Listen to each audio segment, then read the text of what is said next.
We visited Yellowstone National Park near West Yellowstone, Montana for 4 days in the fall of 2019. If you would like to get notices when I post again, be sure to subscribe right here. Just click on that button.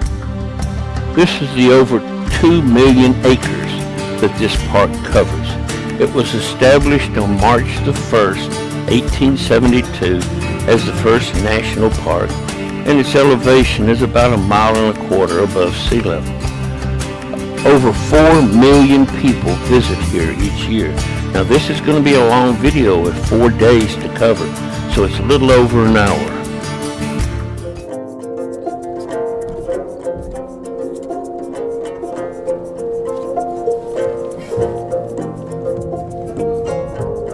Once inside, we head south. Along the way, we stop to look at the Gardner River. We'll be following along beside it as we head into the park.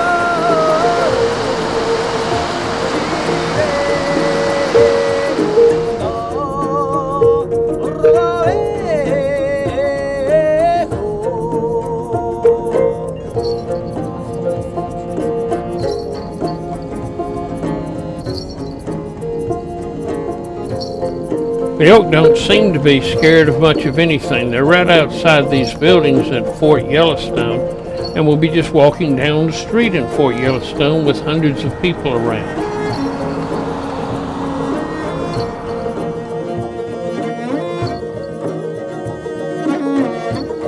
We have now entered the park, and we're going to be looking around this area at Mammoth Hot Springs and the park headquarters.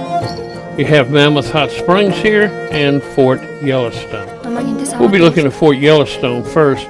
The aerial pictures came from a video I bought while we were there. When they first started Yellowstone, they had so many poachers that almost all the animals were being wiped out. So they moved an army unit here and built a fort called Fort Yellowstone that still exists today. The red buildings were their headquarters and their barracks. Today is the headquarters of the park, and it's where the park rangers stay. During the winter, this is the only area of the park that is left open. The rest of it is pretty well closed down with heavy snow, except for snowmobiles. But our main thing we want to see is the Mammoth Hot Springs here. This is an area of hot springs that is actually outside the caldera. The Norris Geyser Basin sends a chute off to here, and that's what warms the waters here. There's a lower terrace and an upper terrace. We'll be looking at the lower terrace first, and we'll be looking in this area as soon as we park and start walking out on the boardwalk.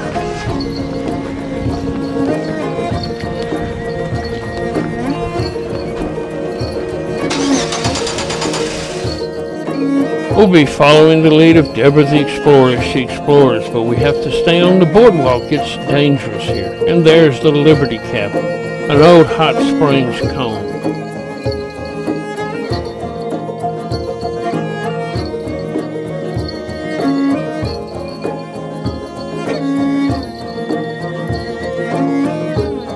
We follow the boardwalk on around until we come to Pallet Springs, which is a terrace that comes down off of the upper Geyser Basin.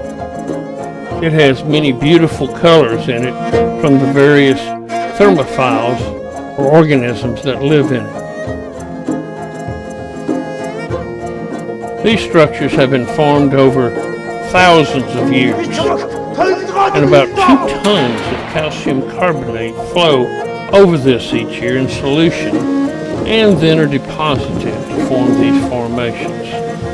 It covers about 504 acres and is at 170 degrees Fahrenheit when it comes out of the ground.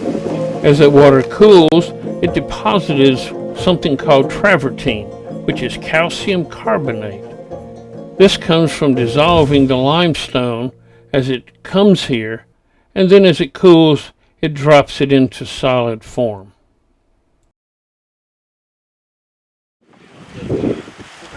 As you can see, it bubbles out of the ground and runs over the terrace, depositing its calcium carbonate. So the terrace is constantly changing, and all the colors you see are from various organisms that live in the water and off the calcium carbonate.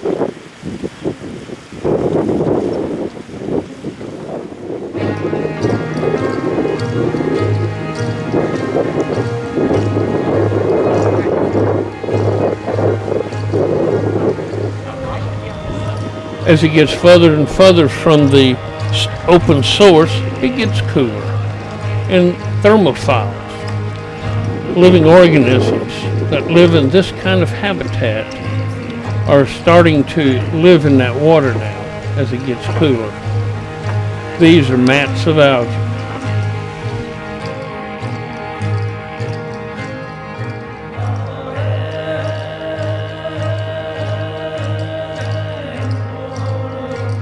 And this dark stone sticking up to the left is called the Devil's Thumb.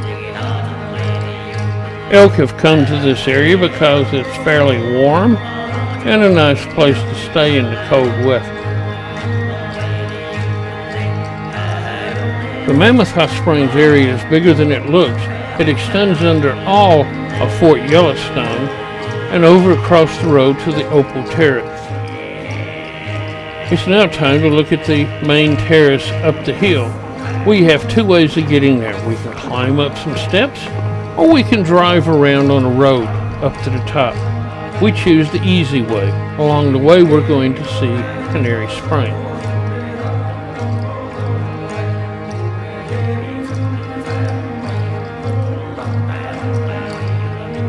We'll be driving along the Upper Terrace Drive.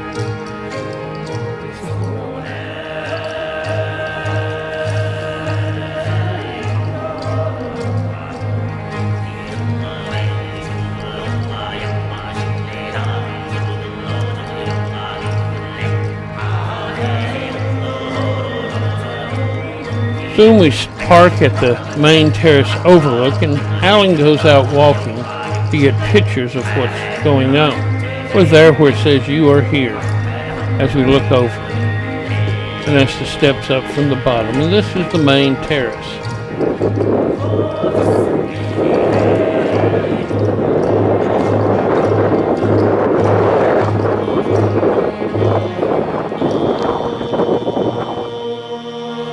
Down there is Fort Yellowstone. Looking on around, we come to Canary Spring.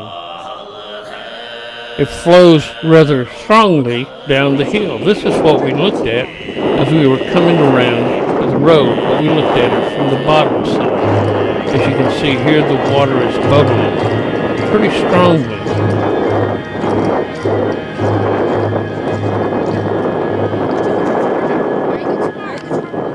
Next we come to Cupid Springs.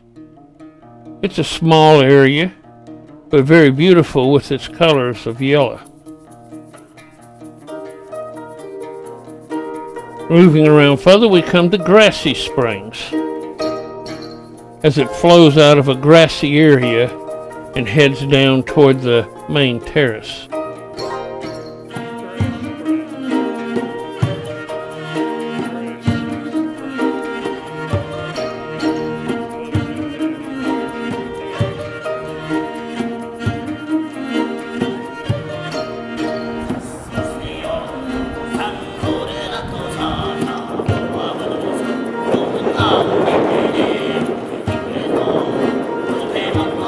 As you can see from the various colors, there's organisms that live here also.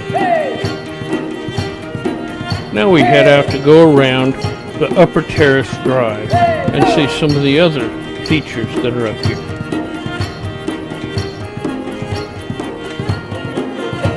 First up is the Highland Terrace.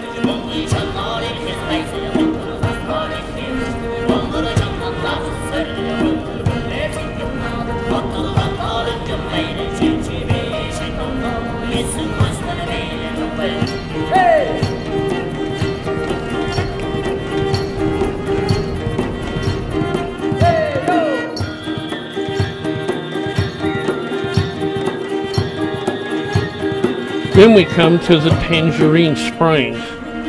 and its beautiful colors. You can see the water bubbling right at the top as it pours down across the face of this hill. Beautiful little waterfall here. I can't go. You see it bubbling out of the top.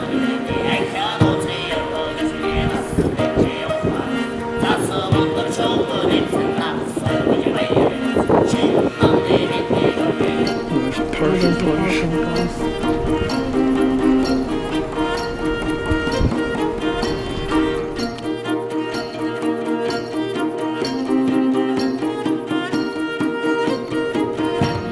Then we head out through the stunted forest to see some of the rest of this area as we continue to drive along the upper Terrace Drive.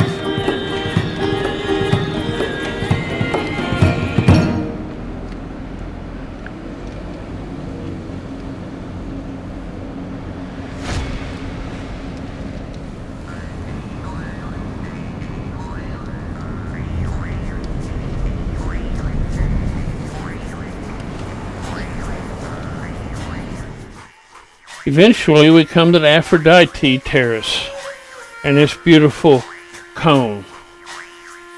On a little further is the White Elephant Back Springs and Terrace.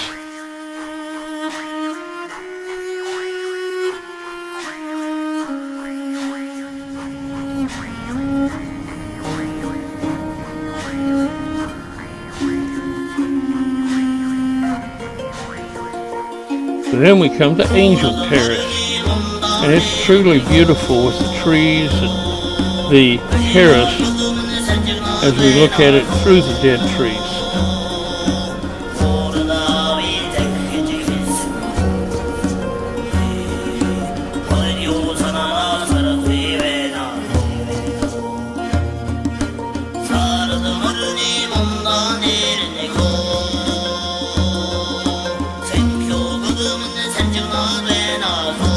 Now it's time to leave the Upper Terrace Drive and head back toward Fort Yellowstone.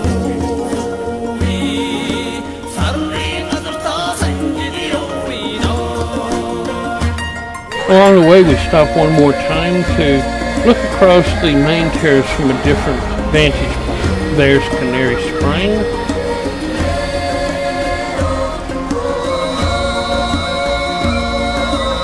Then we head back toward Fort Yellowstone. We drive back past Mammoth Hot Springs.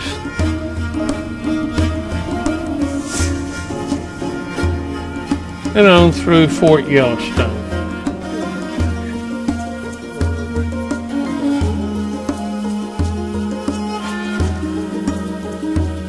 The elk have decided to take up residence on the clinic yard. Hope nobody needs to go to the clinic.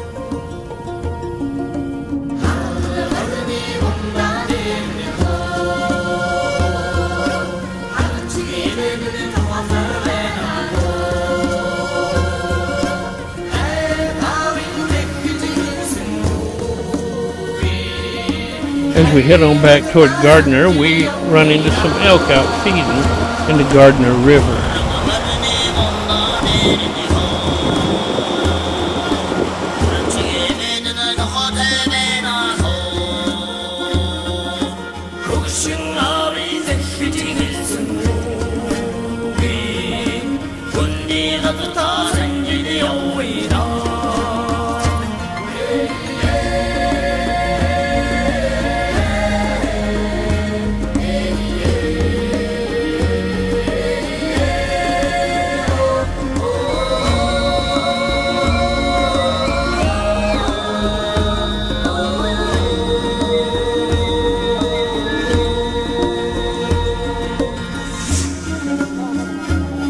And then we come to Roosevelt Arch, the traditional entrance to the northern gateway into Yellowstone.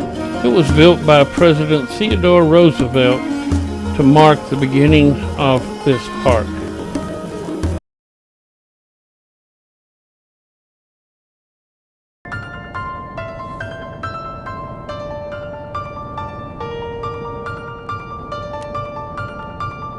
On down the road, we come back into Montana at Silver Gate just before we enter Yellowstone National Park.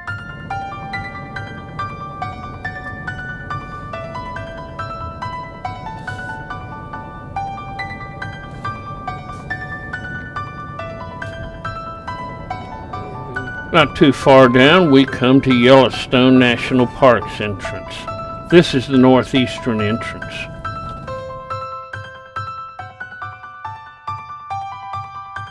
Yellowstone is at the northwest corner of Wyoming, and it's really a gigantic volcano that sits here with a magma chamber right underneath it. The magma chamber covers what's in the red area, and here you can see the many geyser basins that are here. We're going to be looking at the northeastern section, and this is the route we'll be taking today through it.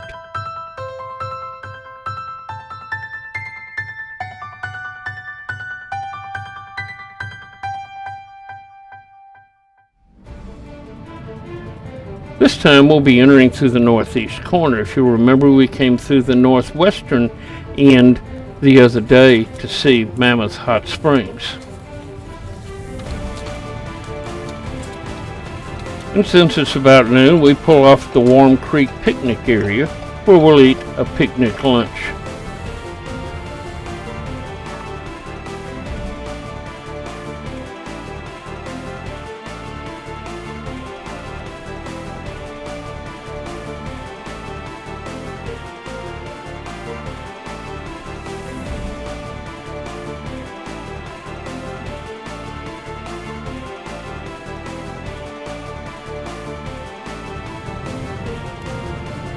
Then off we go exploring the Yellowstone National Park.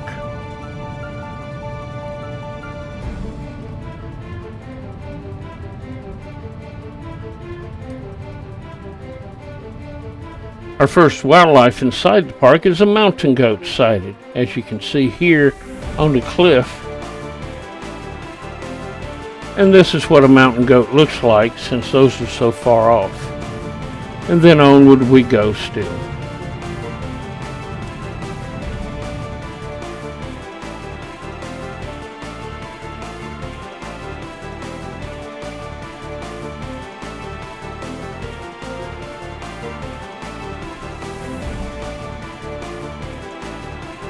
This is Soda Butte Creek, and we'll be driving along it for a while.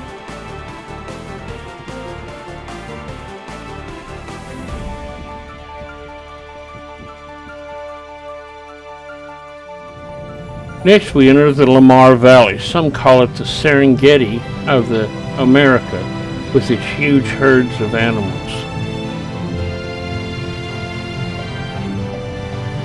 Here we'll be stopping to see our first bison as we look across the valley and see the bison as they come down out of the hills.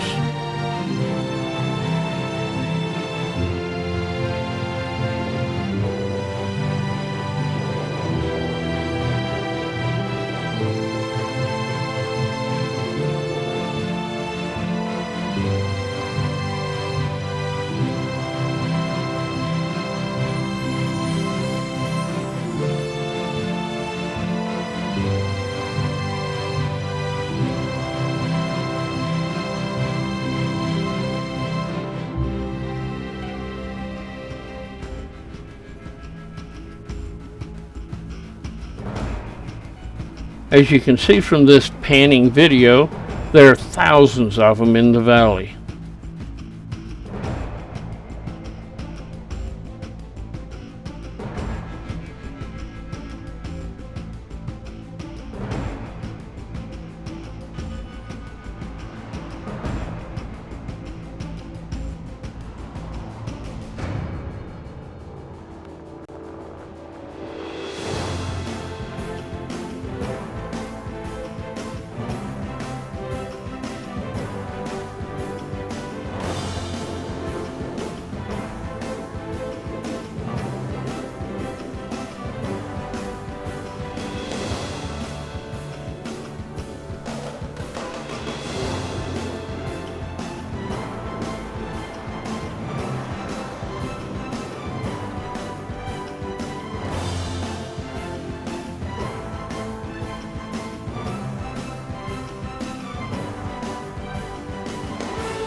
Here's a bull bison with his harem as they choose their cud.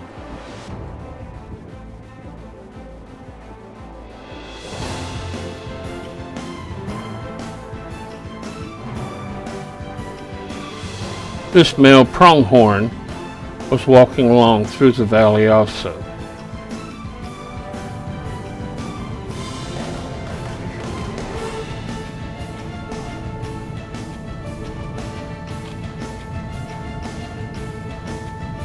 Now we're leaving the Lamar Valley. We'll be back here tomorrow on a wildlife tour in the afternoon and heading up into some more of the mountains.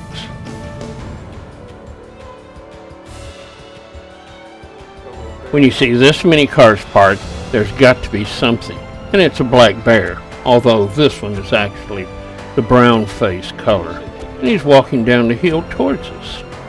I had to move several times as he came down because the ranger kept shooing us away, and Deborah jumped in the car and locked the car doors on me.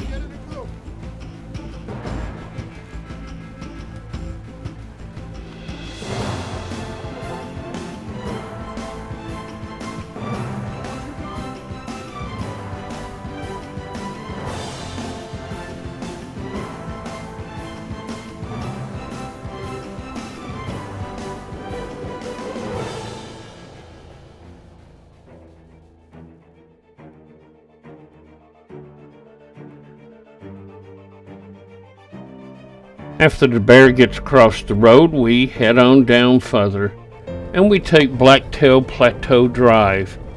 It's a gravel road, and we go through here looking for wildlife also, although we don't see any. But it's beautiful countryside.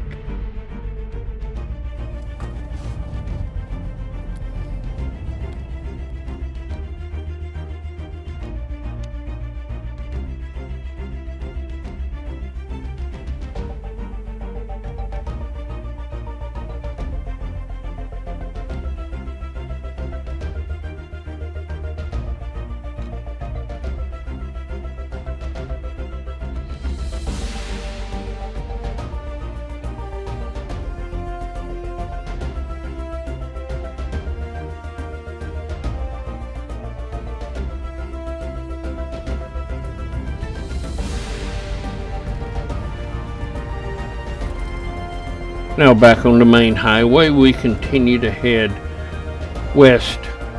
Along the way, we have another bison stop. This one almost runs into the side of our car, and then stops in front of us and makes us go around him.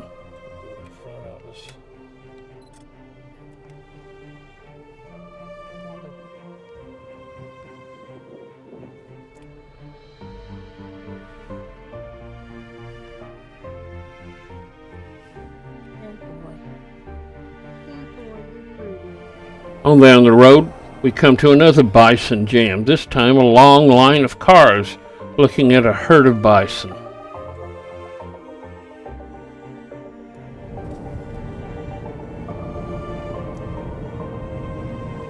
Next we come to Undine Falls and go over and look at it for a few minutes.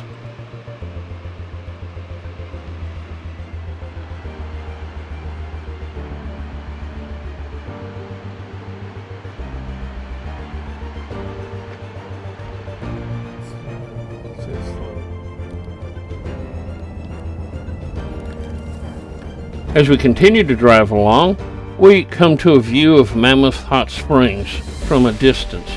Here you can see a good overview picture of it. And then we're driving through Fort Yellowstone. We're not going to be stopping since we were here just the other day, but there's a road that's closed, and when we wonder why, we look and there's elk down there, and they don't want anybody getting close to them. So they just close off the area and you can't go down there. And a ranger watches to make sure everything's kept kosher. And then we drive past Mammoth Hot Springs and continue to head south now. That one we stayed in Grand Canyon. Well, let's take it more like that. We stopped for a few minutes at Bison Peak. 8,564 feet. 1.5 miles above sea level.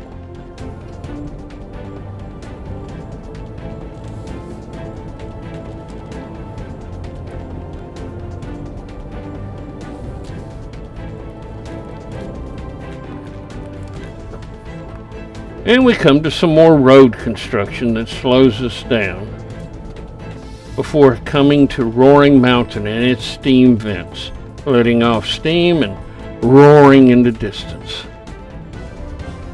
Now we look over Norris Geyser Basin.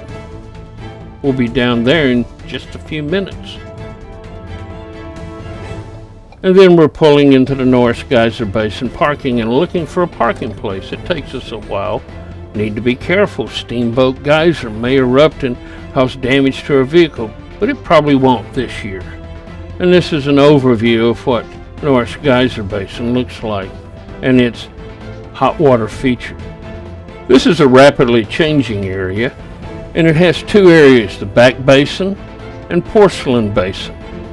We're going to be taking the Porcelain Basin Trail and looking out as we go along its boardwalks. Norris Geyser Basin is the hottest, oldest, and most acidic section in the park, and it's along two major fault lines that come together right here. Remember that 85% of all geological thermal features in the world are here in Yellowstone. Our trail starts not too far from the Ledge Geyser, a steam vent that blows out steam and you can hear it roar. These steam vents are called fumaroles.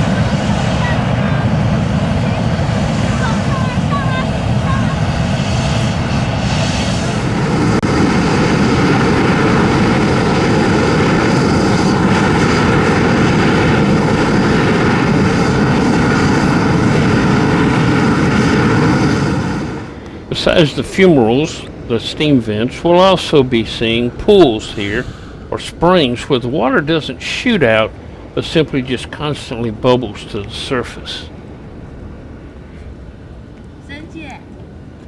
A lot of your pools have suspended particles in it that keep it its milky color, and even some of it settles to the surface because of the bubbling air. And this is hurricane vent.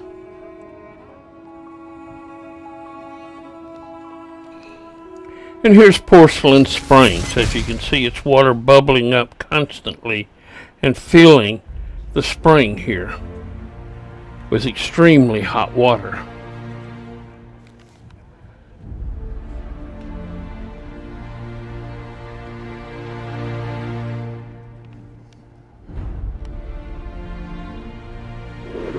Here we look again back at Ledge Geyser we just passed, and Black Growler steam vent to the right.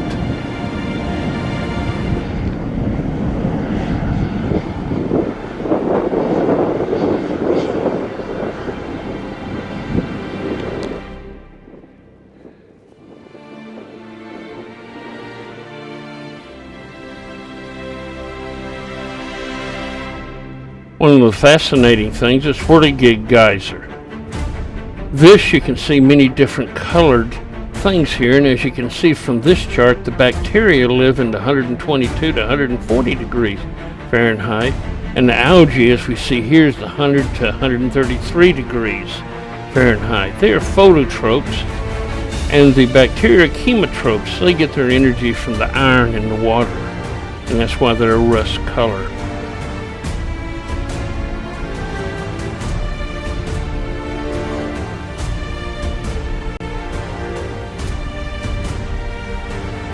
Flutterpot Geyser doesn't really shoot very high, it just sputters along.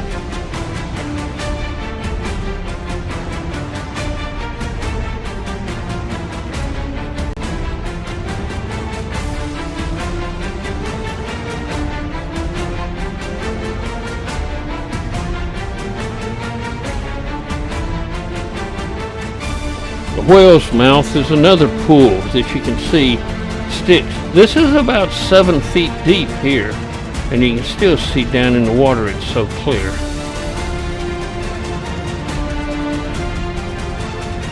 The Norris River is a waterway that leads out from the hot water structures here and cools as it goes. As you can see, it's almost crystal clear, but it is highly acidic.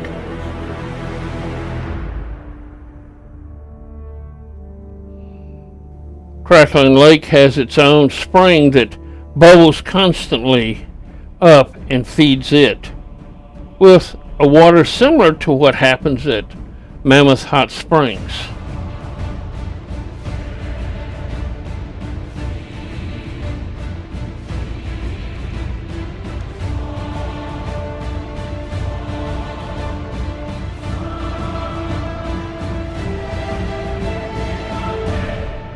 And here we have another thermal feature, a mud pot. We'll talk about them later.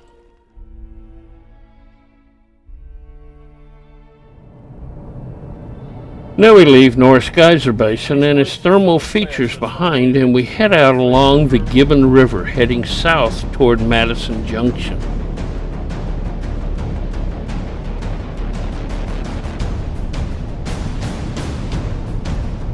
Soon we come to Beryl Springs, and we're going to stop there a few minutes and look at this thermal feature also. You can hear by its roar it's a steam vent or fumarole, and also a spring.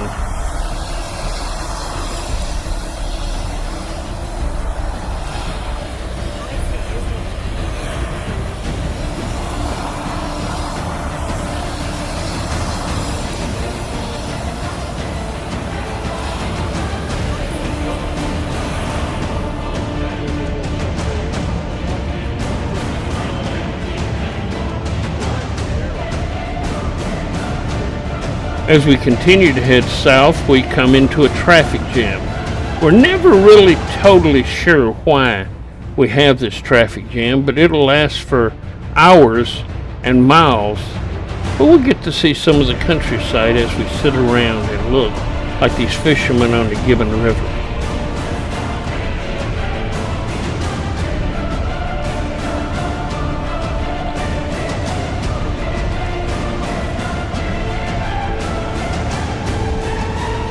As we continue on around past Madison Junction, we come to the Madison River, and we head west toward West Yellowstone along the Madison River.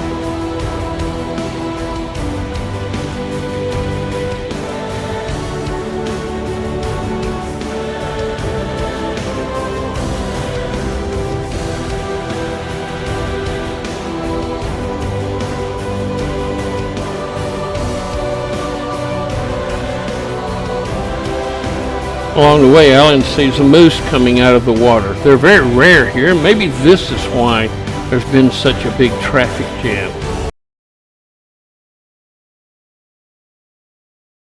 Exploring Yellowstone some more, we'll leave West Yellowstone and drive to Old Faithful Inn, where we'll look at Old Faithful and the Upper Geyser Basin. Drive back to the Midway Geyser Basin and look there.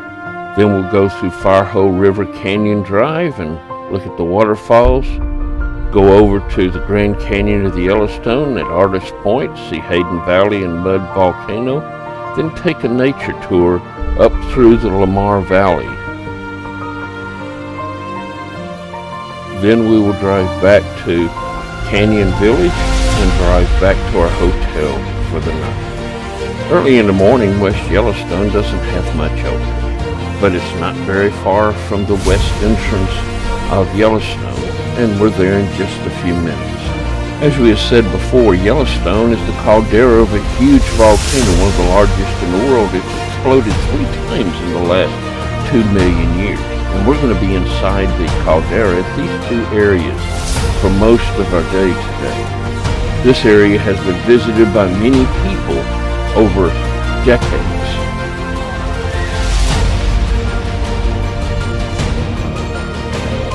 We'll be following the Madison River as we come into Yellowstone National Park. And we run across a whole bunch of parked cars. Something must be happening. And yes, it is. There's a herd of elk out eating in one of the pastures nearby.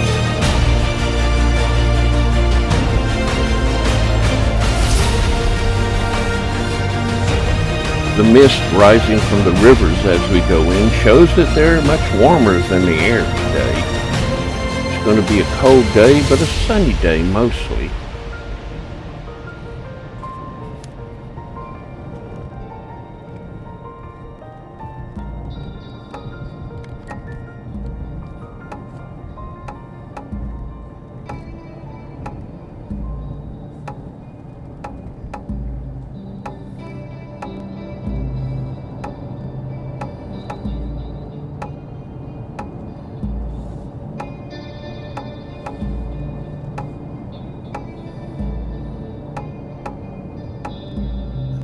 Yellowstone was called the land of many smokes, and we can see as the steam rises from geysers and hot water features all over the valleys in this area.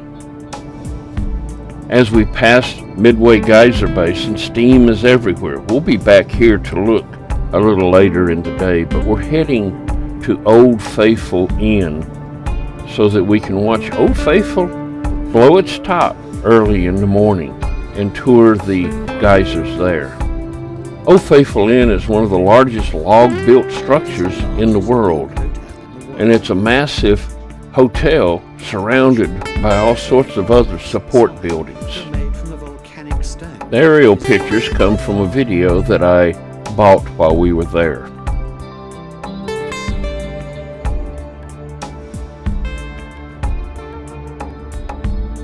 Its lobby is 5 stories tall and houses restaurants and shops.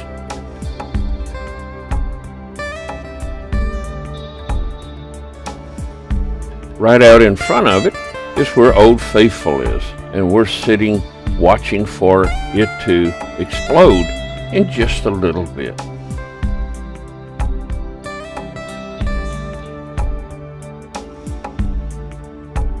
Right now it's just steaming, but soon it'll be blowing water into the air.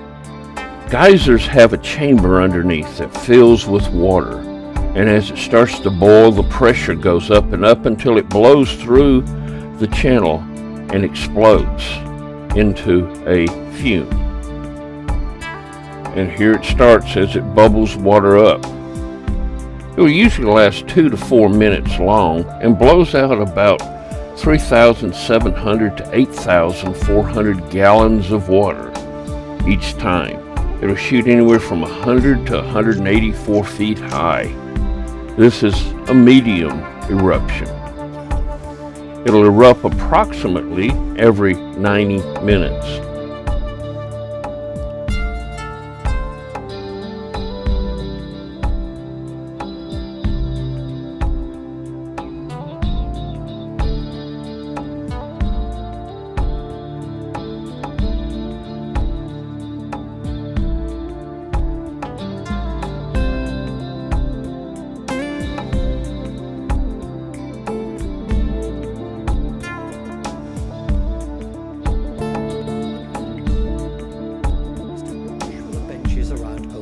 Let's take a look at it from the air.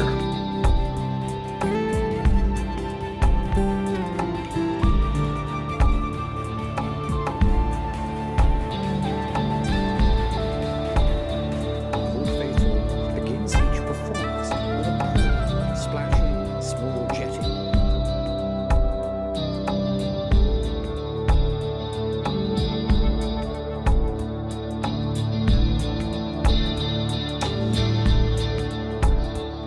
Old Faithful is part of what's called the Upper Geyser Basin, with its 180 active geysers. The majority of the active geysers in the world are located in this basin, and there are thousands of other thermal features located here.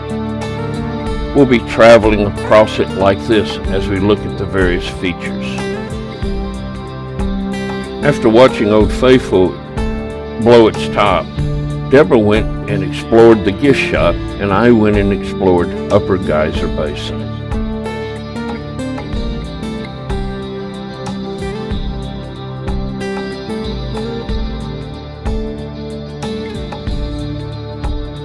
Pump geyser is one of those irregular geysers that they can't predict when it's going to erupt.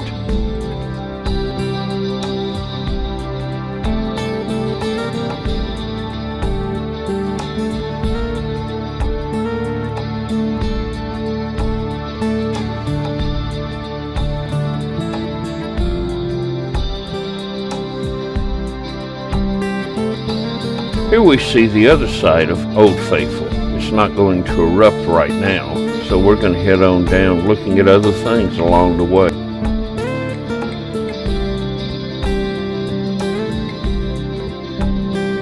Blue Star Spring has a deep blue color because the water is so crystal clear it reflects the sky in it. It's extremely deep. You can see almost 30 feet down into the water.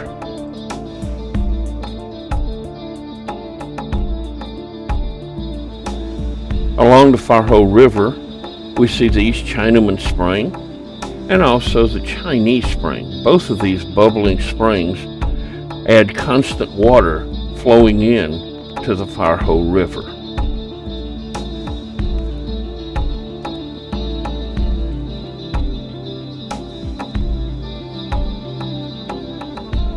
Many other springs flow into the river also, adding to its water flow.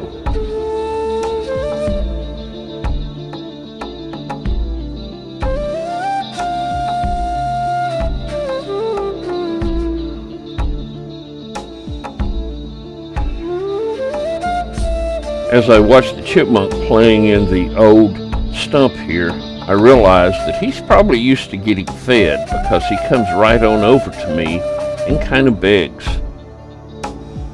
Too bad Deborah wasn't with me. He didn't get anything.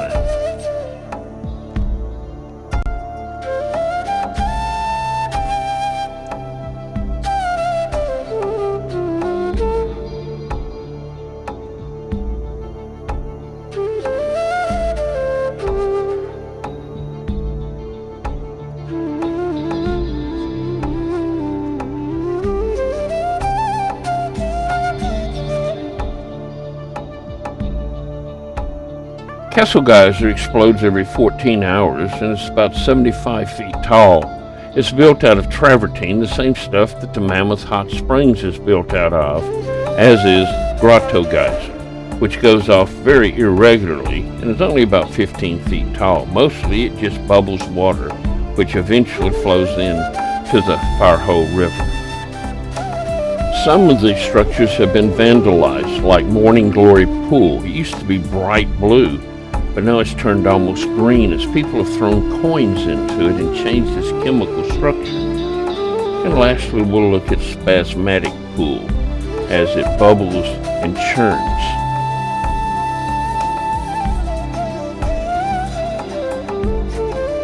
After picking up Deborah at the gift shop, we head out and we're headed toward Midway Geyser Basin. It's going to take us a while to find a parking place, as it's already very busy this early in the morning. Rudyard Kipling called this Hell's Half Acre. And as we get there, there's a bull bison right in the middle of the parking lot.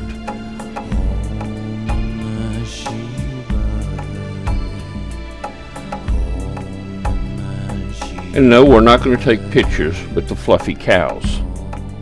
This is the route we'll take through the Midway Geyser Basin and see all four of the pools here.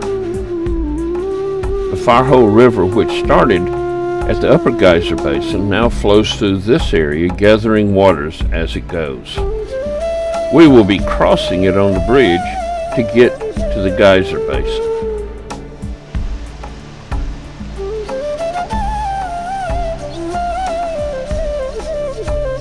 We'll be staying on the boardwalks as this is a dangerous, heated area. And the first structure we come to is Excelsior Geyser Crater. Up until the 1880s, it erupted up to 300 feet high on a regular basis. But then in the 1890s, it quit erupting altogether. And then on September the 14th, 1985, about 100 years later, it violently erupted for over 47 hours, blowing this crater. It still puts out over 4,000 gallons of water per minute. That's enough to fill an Olympic-sized swimming pool in 4 minutes. Right next to it is one of the iconic features of the park and why many people are here, Grand Prismatic Pool, with its beautiful colors of yellows and greens and blues. These are made by bacteria called cyanobacteria, who form mats somewhat like miniature forests with various bacteria living at various levels. As you can see, it is really beautiful. On yesterday's video, we talked about how different bacteria form different colors depending upon the temperature of the water. This is the third largest spring in the entire world at 200 feet across and has 160 Fahrenheit as it boils out. Puts out about 500 gallons a minute.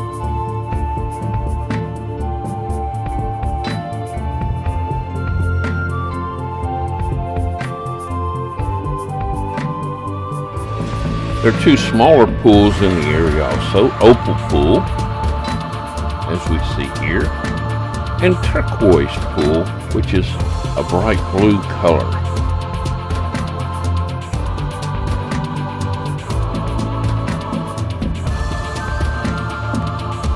All of these pools put out a huge amount of water, which then flows down and into the Firehole River.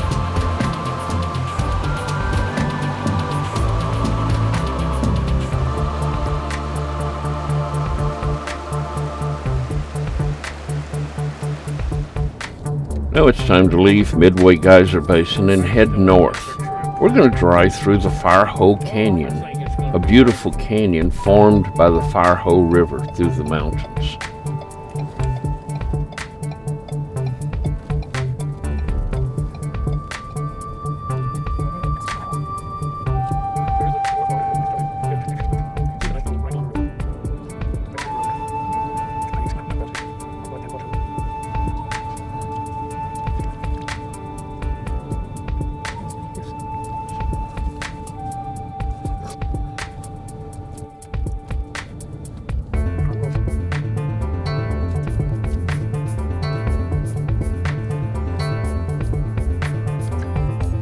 About halfway, we'll have a stop and see the Firehole River Falls.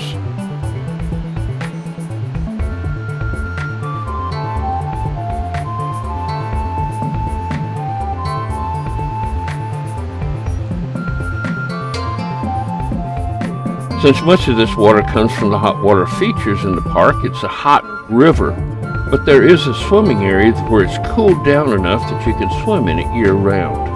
We're not going to go down swimming. We didn't bring our swimming suits. And now we're back on the main road again, heading eastward across the park. Our next stop will be the Gibbon Fall area.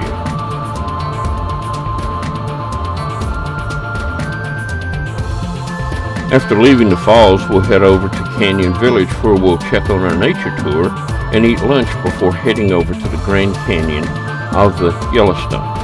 We'll not be able to look over the falls from the observation points, so we'll just go to Artist Point.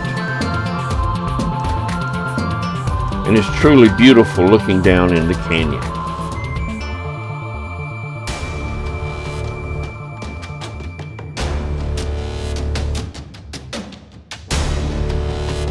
Artist Point is where the famous painting by Thomas Moraine was made of this canyon in the 1800s.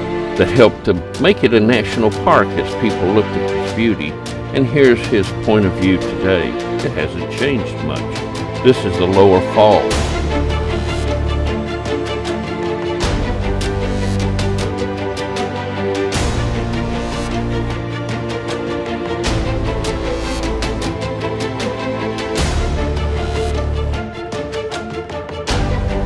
As said before, the observation point at the falls is not open because of construction, and so we're not able to go and watch it pour over the cliffs.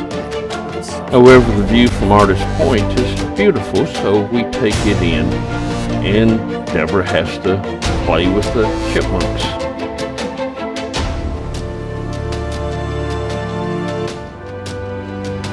When we drove in, we saw the Lamar Valley. There's another valley here, the Hayden Valley. It doesn't seem to have as much wildlife in it as the Lamar Valley does. We'll be seeing the Lamar Valley in just a few minutes as we take the nature tour. There are, however, a few bison here, as we see as we drive through. We're going to the Volcano area. The mud volcano area is one of the most acidic places in the park. Hydrogen sulfide gas dissolves the rocks and makes what are called mud pots. This is the route through this area. And this is one of the first features, the mud cauldron. This is not water and mud. This is actually dissolved rock that is so hard and acidic that the acid keeps it dissolved.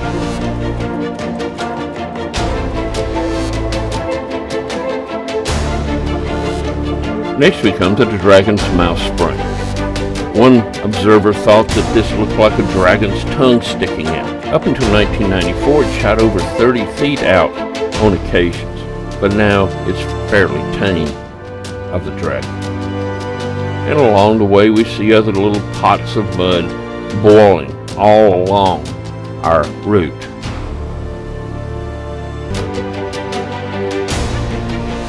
We'll be following the boardwalks upward to Mud Volcano.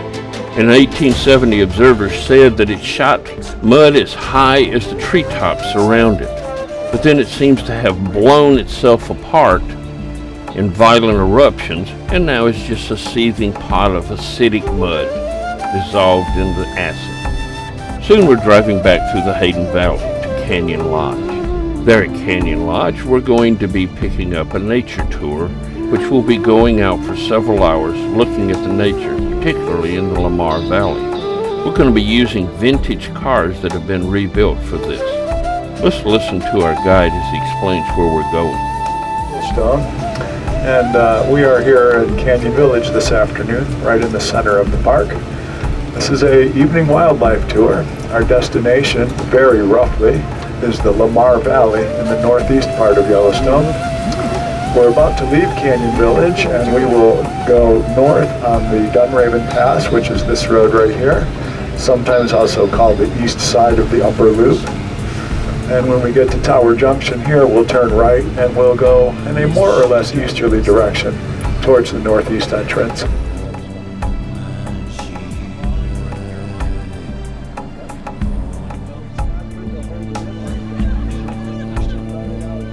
As we travel along, we see a lot of cars parked, so we park, and there's a black bear on the side of the road just feeding. It's a black bear, even though it's brown face, and it doesn't seem to mind the people standing pretty close to it.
As we turn to go back to the car and head on, we see some mule deer just feeding on the side of the mountain right beside the road. And now we're through Dunraven Pass. In just a few weeks, this will be covered with snow and will close for the rest of the season, even to snowmobiles. As we head down out of Dunraven Pass, we take a 7% grade, which is a very steep road down, and come to Yellowstone Tower General Store. It was built here to service those first cars that were in the park when the brakes overheated coming down the hill, and now we're crossing the Yellowstone River.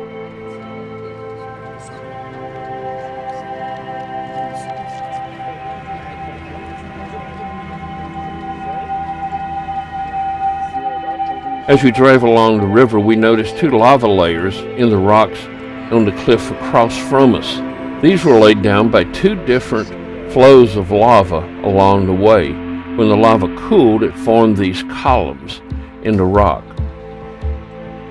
Remember, the volcano has erupted 3 times in the last 2 million years, and these show 2 of those. We cross back over the Yellowstone River, and soon we're following one of its tributaries, the Lamar River, as we head into the Lamar Valley. As we mentioned when we came into the Lamar Valley from the Beartooth Highway earlier, this is called the Serengeti of the North America, and this is the group of people that are with us. We've stopped to look at the bison here. There are thousands of bison scattered across the valley today. They seem to roam all over the park. There are about 5,000 of them. Remember, we saw the bull bison there at Midway Geyser Basin, and we've seen them in the Hayden Valley and many other places along the way. And as you can see, they're scattered out all across this valley. This valley also has a fairly large wolf population who feed upon the bison, but we're not going to see them today. They saw them earlier in the day in the morning wildlife tour, but we're not going to be able to see any of them today. Let's just watch the bison for a while.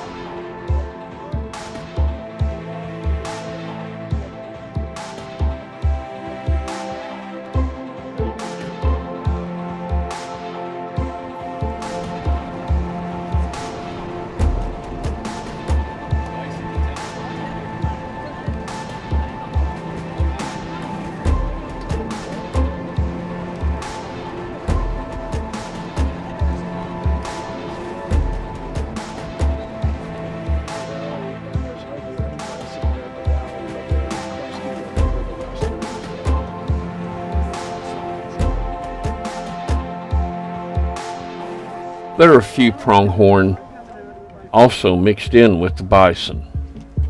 2 females.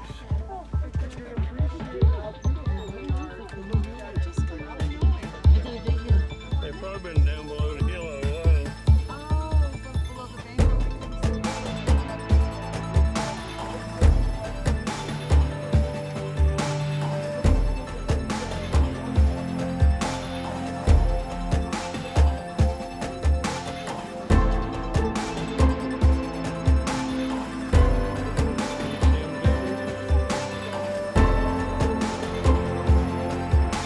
We see more pronghorn as we drive on down by the Lamar River.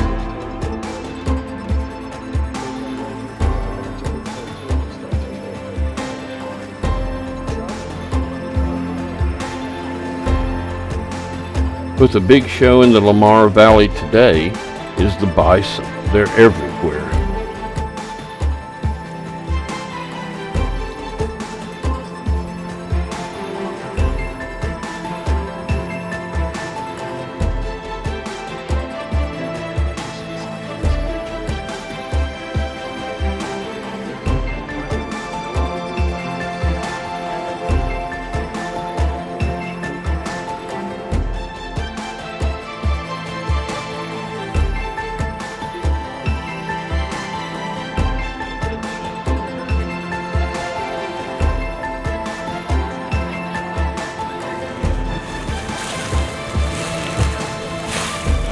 On the way back to Canyon Village, we have a bison jam.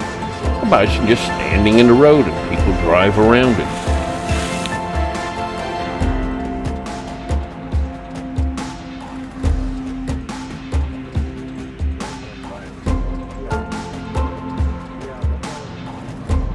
After arriving back in Canyon Village Lodge, we get in our car and we head back across the road to West Yellowstone, where we'll be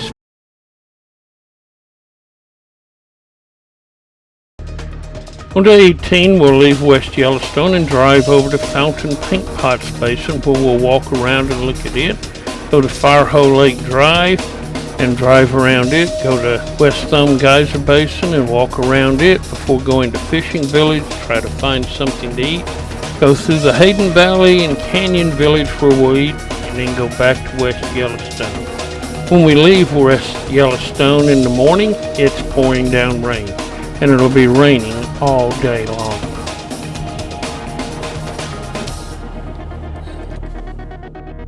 We'll be looking in this part of the park, the southern part of the caldera, and as we drive along, there's some elk out in the field with a bull and its harem there.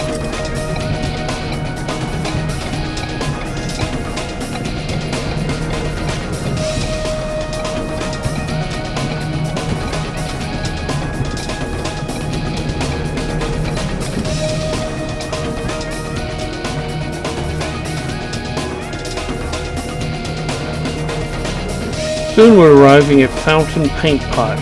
This is a complex and dynamic area of geysers, hot springs, fumaroles, and mud pots.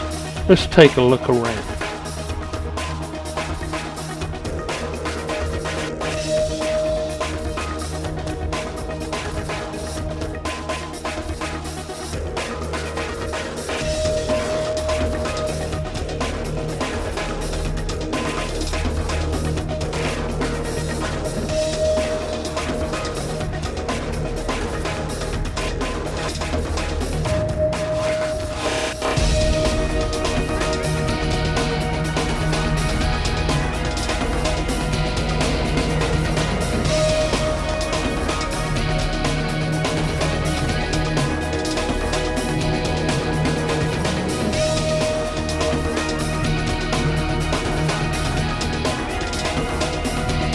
Remember, the paint pots are rock dissolved in acids to make a mud.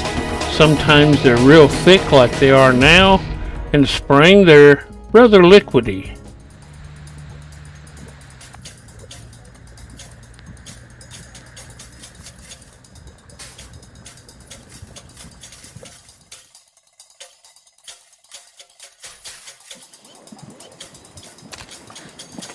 Ten shots left.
Now it's time to leave Fountain Paint Pots and to head over to the lower Geyser Basin and drive around Firehole Lake Drive.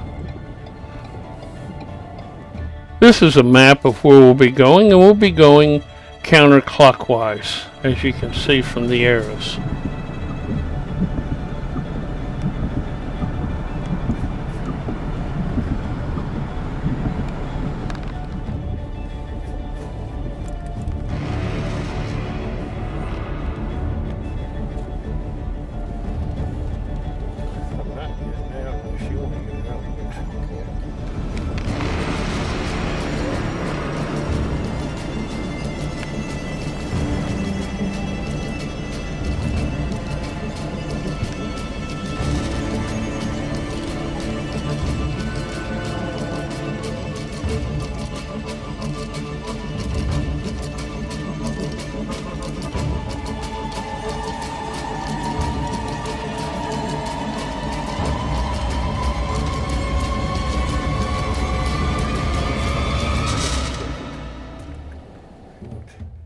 Great Fountain Geyser is very irregular in its erupting, but it erupts from in the center and sprays water all around, and is one of the higher geysers.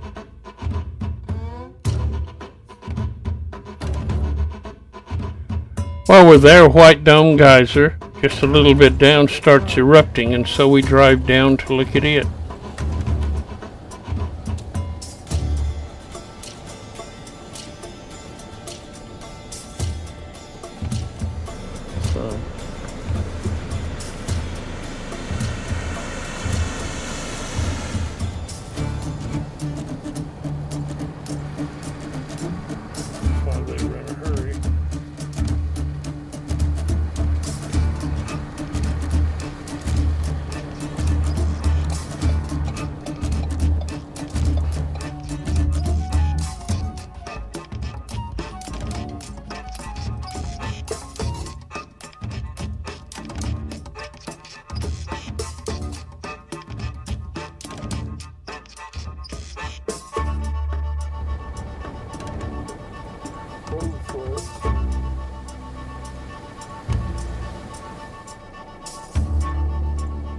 The white is not ice, it's mineral deposits like the travertine at Mammoth Hot Springs.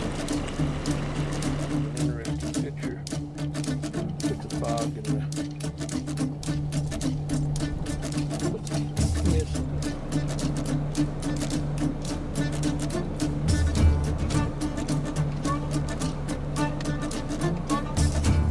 Fire over it. You want to walk right in? It's not raining, but I'm asking. Now as we drive on southward, we pass Midway Geyser Basin, where we were yesterday. I'm glad we're not out there today. It was a much better day. And note the snow poles. All these yellow poles along the road. It's to mark where the road is for the snow plows. Snow might be as high as over the top of these, and now we reach the Continental Divide at 8,391 feet.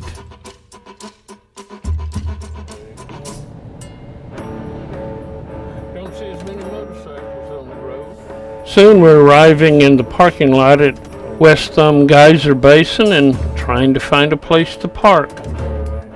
And then we'll go out into the basin and look around on its boardwalks.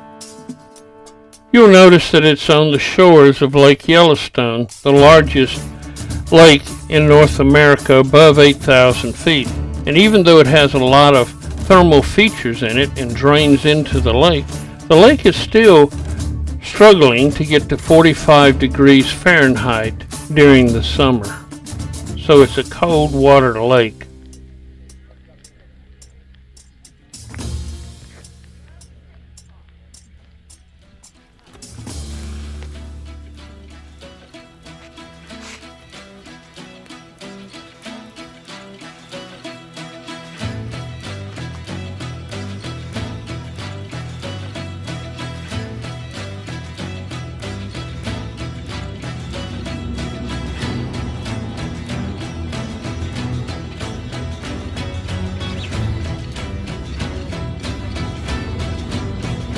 There are many thermal features scattered all over the bottom of Lake Yellowstone, but it still does freeze every single winter.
The fishing cone is so named because they used to catch trout here and then swing the pole around and just drop the fish into it and let it cook right on the end of the pole without taking it off the hook.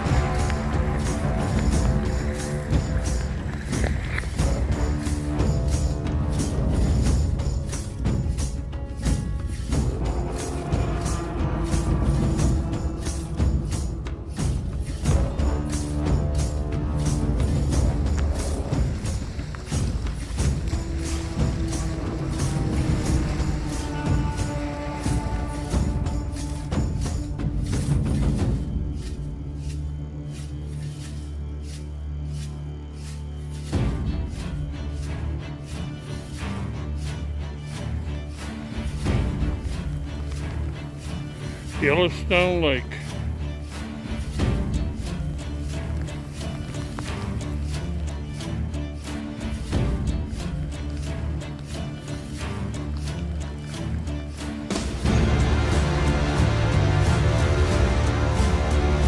What?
As we head on around, we come to the outlet of the Yellowstone River from Lake Yellowstone at Fishing Bridge, and we drive over that bridge.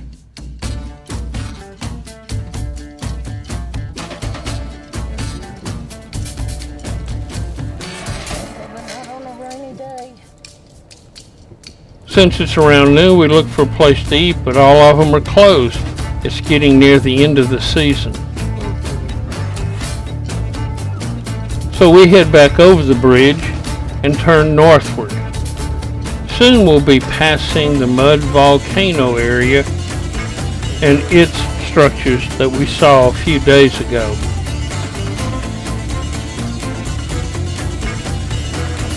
Then we're into the Hayden Valley.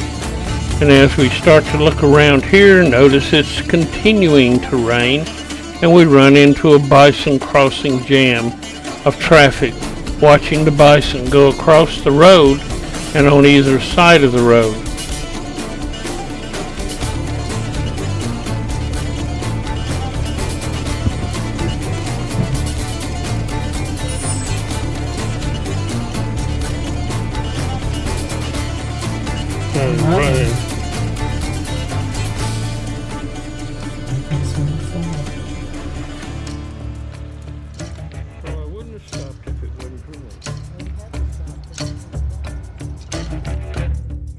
In the excitement of seeing things, many people don't even pull their cars off the road before they get out, thus blocking traffic for everybody else.